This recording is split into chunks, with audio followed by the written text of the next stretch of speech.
कोई बोलने वाला है नहीं यहाँ, कोई चेक करने या पूछता है नहीं है। किसी को बोलते हैं तो ये लड़ाई वाला काम है जी। बिना उसके अलॉटमेंट के रह रहे हैं, कैसे रह सकते हैं? ये कोई आपका काम करता है, कोई सरकारी एम्प्लॉय है घर में, बिना अलॉटमेंट के रह रहे, किसने आपको रहने का अधिकार दिया? किसने का?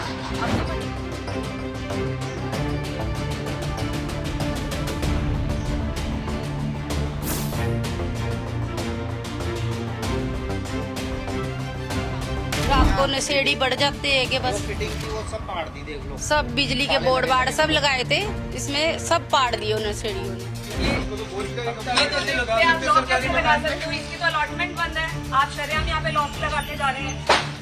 ये देखिए, ये सरकारी मकान पे, सरकारी मकान पे, सरकारी मकानों पे लोग अवैध कब्जे करके यहाँ पे नाजायज लोग रह रहे हैं। ये देखिए कैसे कैसे भाग रहे हैं। नमस्कार, आप देख रहे हैं पंजाब केसरी टीवी और चंडीगढ़ में सरकारी मकानों की हालत हम लगातार आपको दिखा रहे हैं। इसी कड़ी में आज हम आपको सेक्टर 20 के मकानों की हालत दिखाते हैं। सेक्टर 20A में ये आप देख सकते हैं, कभी पुलिस कॉलोनी हुआ करती थी। ये 113 मकान यहाँ पर पुलिस वालों को मिला करते थे। ये सभी पुलिस वालों के क्वार्टर थे। पुलिस के जवान, जितने भी चंडीगढ़ पुलिस के जवान थे, वो यहाँ पर रहा करते थे। लेकिन ये बिल्डिंग की हालत इतनी जर्जर हो गई थी कि ये कभी भी गिर सकती है। तो यहाँ पर 2 साल पहले इसको खाली करवा दिया गया था। लेकिन आप देख सकते हैं यहाँ पर अभी हमने लाइव यहाँ पर पहुंचे सेक्टर 20A में, तो यहाँ पर आपको जगह जगह लोग रहते हुए दिखाई पड़ेंगे। यहाँ पर अभी भी ये कॉलोनी खाली नहीं है और ये कॉलोनी अब नशेड़ियों का अड्डा बनती जा रही है। खासतौर पर यहाँ पर गरीब परिवार के लोग, ऐसा कहा जा रहा है, हम इसको प्रॉपर तरीके से नहीं कह सकते, कि यहाँ पर लोग पैसे दे के भी रह रहे हैं और अवैध तरीके से भी रह रहे हैं। आप देख सकते हैं ये पूरा जंगल बन चुका है और ये बिल्डिंग कभी भी गिर सकती है। जगह जगह पे यहाँ पर घर के दरवाजे खुले हुए हैं, यहाँ पर लोग रह रहे हैं। आप देख सकते हैं सामने ऑटो खड़ा है। यहाँ पर कई परिवार अभी भी रह रहे हैं और अवैध तरीके से रह रहे हैं, क्योंकि इस बिल्डिंग की हालत लगातार जर्जर होती जा रही है और कभी भी एक गिर सकती है। उसके बावजूद यहाँ पर लोग रह रहे हैं, अवैध तरीके से ये यहाँ पर रह रहे हैं। और सेक्टर 20 के बीचों बीच का ये एरिया है। यहाँ पर सामने रहने वाले लोग काफी असुरक्षित फील करते हैं, क्योंकि उनका कहना है कि शाम के वक्त यहाँ पर जितनी हुल्लड़बाजी होती है वो कहीं पर नहीं होती। वो अपने घरों से बाहर आना भी बंद कर देते हैं। यहाँ पर लोग शराब पीकर हुड़दंग बजाते हैं, नशे करते हैं। और कुछ तो हमने यहाँ पर ऑन कैमरा भी रिकॉर्ड किए, जो लोग यहाँ पर हुक्का पी रहे थे, वो स्पेशली यहाँ पर नशे करने आते हैं। ये आप देख सकते हैं सरकारी प्रॉपर्टी का क्या हाल होता जा रहा है चंडीगढ़ में। खासतौर पर चंडीगढ़ प्रशासन का यहाँ पर बिल्कुल भी ध्यान नहीं है। इसको लेकर लगातार पंजाब केसरी टीवी आपको कवरेज दिखा रहा है और ये बोल रहा है कि सरकारी घर जो खासतौर पर अब जर्जर होते जा रहे हैं, खंडहर बनते जा रहे हैं, इनकी और किसी का ध्यान नहीं है। इसको देखकर या तो इसको तोड़ा जाए, इसको लेकर कोई पॉलिसी बनाई जाए, क्योंकि ऐसे में भी ये सुरक्षित नहीं है। और यहाँ पर जितने लोग हमने देखे सब अवैध तरीके से रह रहे हैं और यहाँ पर लोगों का क्या कहना है वो भी हम आपको दिखाते हैं। देखिए, आप एक तरह का ये देखिए कि ये जो बिल्डिंग है एक तरह के इसे पुलिस कॉलोनी कहते थे। यहाँ पर अब कोई पुलिस के हमारे अधिकारी नहीं रहते हैं और आप देखिए कि एक खंडहर बन चुके हैं। ये बिल्कुल मतलब गिरने वाली हालात में है। और आप अंदर देखिए, आपने अपनी नज़रों से देखा है कैसे अवैध तरीके से लोग रह रहे हैं और खुद मान रहे हैं कि हमारी कोई अलॉटमेंट नहीं है। सबसे बड़ी बात, यहाँ का बिजली और पानी का जो अवैध कनेक्शन साथ में ले रखे हैं, ये किसके ऊपर इसका बर्डन पड़ रहा है? प्रशासन पर पड़ रहा है, नगर निगम पर पड़ रहा है। आप हालात देखिए, जंगल जैसी स्थिति बन चुकी है। आप अभी तो हम आप लोगों को ये दिखा रहे हैं कि ये अभी कॉलोनी है, ये क्लस्टर टाइप हाउसेज हैं, ये पुलिस कॉलोनी है। इसके आगे आप देखिए MOH की कॉलोनी है, उसके आगे देखिए एक जनरल हाउसेज की कॉलोनी है। ये 3 टाइप के गेटेड एरिया है।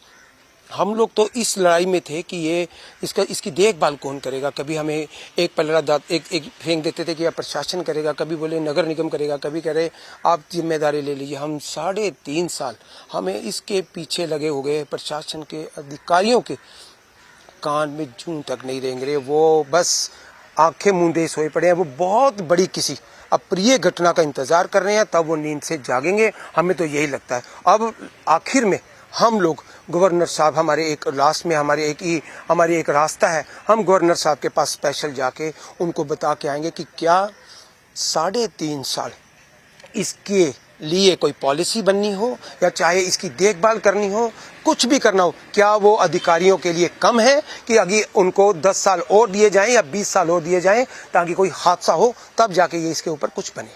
बिल्कुल जब मैं काउंसलर बन के आई, काउंसलर चुन के आई, तो हमने यहाँ की दुर्दशा देखी और हम जो नगर निगम की कमिश्नर थी उनसे मिले। हमने यहाँ के हालात के बारे में उनको बताया कि यहाँ पे जो काम होने वाले हैं, जो इस तरह मकानों की दुर्दशा हुई है, तो उसके बाद उन्होंने हमें बताया कि क्योंकि ये गेटेड एरिया है तो यहाँ पे नगर निगम नहीं, यहाँ पे प्रशासन, जो भी काम होने वाला है वो प्रशासन द्वारा किया जाएगा। फिर हम जो प्रशासन के चीफ इंजीनियर हैं जो ओझा जी हैं उनसे मिले। उनकी जो पूरी टीम थी उन्होंने विजिट भी किया, खुद ओझा जी भी आए, उन्होंने भी यहाँ के, उन्होंने खुद अपनी आंखों से यहाँ के हालात देखे कि यहाँ के मकानों की हालात क्या है। यहाँ के आपको मैं बता दूं, जो सीवरेज है वो ब्लॉकेज पड़ी है, नीचे से चूहों ने खोद दिया, जो नींवें हैं वो खोखली हैं एक तरह की, और ये मकान है ये कभी भी टूट के गिर सकते हैं, कभी भी जो है क्लैश कर सकते हैं। खुद ओझा जी ने अपनी आंखों से देखा कि यहाँ के क्या हालात है, ये रिस्क है। उनको मालूम था कि ये बिल्डिंग जो है वो रिस्की है, तभी यहाँ की अलॉटमेंट जो है वो बंद कर दी गई। जब उनको मालूम है, क्या उन्होंने उसके बाद एक बार भी यहाँ आकर देखा कि क्या हालात है, कौन लोग रह रहे हैं यहाँ पे? अब आपने खुद अपनी नजरों से देखा कि लोग जो है बिना अलॉटमेंट के अवैध कब्जे करके लोग यहाँ रह रहे हैं। कल को किसी भी जान माल का नुकसान होता है, कौन जिम्मेदार है, कौन ऑफिसर जिम्मेदार है? क्योंकि हम बार बार हम प्रशासन के पास भी गए, ओझा जी के पास भी मैं बहुत बार गई हूँ, अभी हाल ही में मैं जाकर आई हूँ, कोई इस पर नजर नहीं डाल रहा। मैं बार बार ये बात कह रही हूँ, अगर जान माल का नुकसान होता है सीधा ही सीधा प्रशासन के अधिकारी जिम्मेदार होंगे।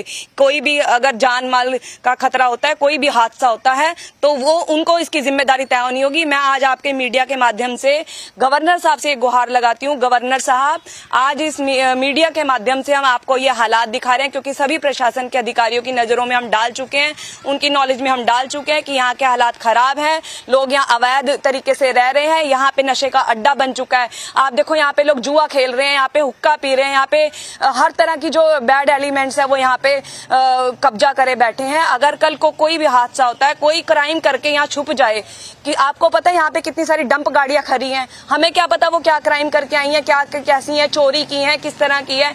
यहाँ पे इतने सारे जो व्हीकल खड़े हैं, किसी ने नजर डाली यहाँ पे क्या हालात हैं? लोग यहाँ रह रहे हैं, जो यहाँ बैड एलिमेंट्स है, क्या है, कोई आईडी प्रूफ नहीं है। जब आपने अलॉटमेंट बंद कर दी उसके बाद भी लोग यहाँ पे अपने आईडी प्रूफ बना के यहाँ रह रहे हैं, ताले खोल खोल के रह रहे हैं। प्रशासन के अधिकारियों को इतनी बार बोलने के बावजूद ना तो किसी ने इतनी हिम्मत जुटाई कि हम आके एक बार अपनी आंखों से यहाँ का दौरा करें, यहाँ का समझें। अगर लोग रह रहे हैं, बार बार हम उनसे चीख चीख के ये बात कह रहे हैं कि यहाँ का सर्वे कराओ। आप देखोगे बीसी में भी जो सिंगल स्टोरी है वहां के मकानों के भी हालत है। बार बार मकानों का मुद्दा उठाते हैं, पर प्रशासन के कानों पे ना तो जू रेंगती है और पूरा प्रशासन सोया पड़ा है। हम ये गवर्नर साहब आपकी नॉलेज में डालना चाहते हैं, कल को अगर कोई हादसा होता है तो प्रशासन के अधिकारी इसके साफ तौर पर जिम्मेदार होंगे। अच्छा, कौन काम करता है? मैं करती हूँ, आपको पता तो है। 20 सेक्टर में कहाँ पे ड्यूटी है?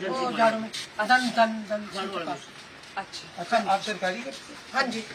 ये एमओएच के क्वार्टर है, यहाँ पर इलीगल भी रहते हैं लोग काफी। हाँ जी, बतेरे रह रहे हैं यहाँ पे इलीगल तो।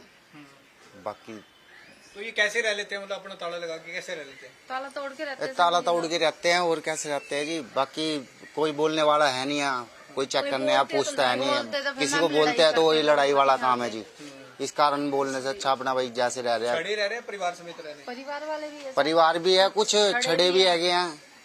कोई चेक करने नहीं आता है? कोई भी नहीं आता है जी यहाँ तो सिर्फ जब बिल देना होता है या बिल लेने होते हैं जब आते हैं यहाँ बस। अच्छा, और कुंडी कनेक्शन भी ले रखे हैं? हाँ, बतेरे नीचे यहाँ 5 या 7 मीटर होंगे, बाकी सारे जितनी भी कुंडी पड़ी हुई नीचे। बस यही है सर, बस सारे मकान चूरे और बस ये गंदगी है इतनी, कोई सफाई करने नहीं आता। देख लो यहाँ पे ये खुद ही सफाई करते हैं जो हम लोग रहते हैं तो। और बस नशेड़ी बहुत आते हैं? हाँ जी, नशेड़ी टीके बाद सर बहुत आते हैं यहाँ पे, खालियों में। हाँ जी, खाली मकानों में चोरियाँ, रात को नशेड़ी बढ़ जाते हैं कि बस। फिटिंग थी वो सब फाड़ दी, देख लो। सब बिजली के बोर्ड बाड़ सब लगाए थे इसमें, सब पाड़ दिए नशेड़ियों ने, सब उखाड़ के ले गए सब कुछ। चंडीगढ़ में लगातार सरकारी प्रॉपर्टी का दुरुपयोग हो रहा है और अलग अलग सेक्टर में सरकारी प्रॉपर्टी खाली पड़ी है। और यहाँ पर सबसे ज्यादा बड़ी बात है 20 सेक्टर में, जहाँ पर हमने दौरा किया, अब तक जहाँ पर हमने दौरा किया था वहां पर घर खाली पड़े थे, खंडर बनते जा रहे हैं, लेकिन यहाँ पर अवैध तौर पर लोग रह रहे हैं और सरेआम कैमरे में पकड़े गए हैं कि ये अब नशेड़ियों का अड्डा बनता जा रहा है। तो प्रशासन को और नगर निगम दोनों को इस तरफ देखना पड़ेगा। अगर इसको लेकर कोई स्ट्रॉन्ग पॉलिसी ना बनाई गई तो आने वाले दिनों में ये सबसे बड़ा क्राइम का अड्डा बन जाएगा, क्योंकि ये बहुत बड़े घर है, यहाँ पर करीब 200 घर हैं यहाँ पर, और ये बिल्डिंग भी डैमेज हो चुकी है, कभी भी ये बिल्डिंग गिर सकती है। लेकिन यहाँ पर अवैध तौर से लोग रह रहे हैं, बिजली पानी के कनेक्शन लेकर रह रहे हैं। कैमरामैन अनिल के साथ भगवत सिंह, पंजाब केसरी टीवी, चंडीगढ़।